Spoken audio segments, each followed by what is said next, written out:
ज्येष्ठ नेते श्री कल्याणराव बप्पा पाटील व रमाकांत नाना पाटील यांचा भाजपात प्रवेश। कल्याण बप्पा पाटील यांनी माजी आमदार यशवंत तात्या माने व प्रशांत परिचारक मालक यांच्या प्रमुख उपस्थितीत झाला प्रवेश। 10 वर्षांनंतर झाली पाटील कुटुंबियांची घर वापसी। पंढरपूर तालुक्याच्या पूर्व भागातील मोठे नेते असणारे कल्याणराव बप्पा पाटील व युवा नेते रमाकांत नाना पाटील व संपूर्ण कुटुंबाने भारतीय जनता पार्टीमध्ये प्रवेश केलाय। मागील अनेक वर्षांपासून पंढरपूर तालुक्याच्या राजकारणामध्ये महत्त्वाची भूमिका बजावणारे भीमाशंकर साखर कारखान्याची माझे व्हाईस चेअरमॅन कल्याण बप्पा पाटील व रमाकांत नाना पाटील यांनी भाजपमध्ये प्रवेश केल्यामुळे एकंदरीत भारतीय जनता पार्टीची ताकद मोठ्या प्रमाणात वाढली आहे। मोहोळ विधानसभा मतदारसंघाचे माजी आमदार यशवंत तात्या माने व पंढरपूरचे विधान परिषदेचे माजी आमदार प्रशांत मालक परिचारक यांच्या प्रमुख उपस्थितीमध्ये हा पक्ष प्रवेश झालाय।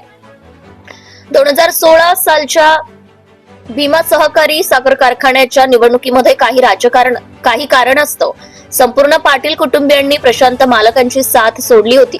जवळजवळ तब्बल 10 ते 11 वर्षांच्या काळानंतर पुन्हा एकदा ते प्रशांत मालक परिचारक यांच्या हातात मिळवण्यासाठी करताना दिसून आले।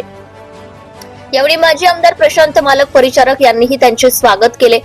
या प्रवेश सोहळ्याप्रसंगी यावेळी ज्येष्ठ नेते पांडुरंग सहकारी साखर कारखान्याचे माजी चेअरमॅन दिनकर भाऊ मोरे, दिलीपराव चव्हाण, शिरढोणचे दाजी पाटील भुसनर, भाजपा तालुकाध्यक्ष सुभाष मस्के सर, कैलास खुळे सर, राजू बापू गावडे, बाबासाहेब पाटील, बंडू नाना पवार, भास्कर दादा कसगावडे, अतुल पवार यांच्याच इतर सर्व नेते मंडळी मोठ्या संख्येने उपस्थित होते।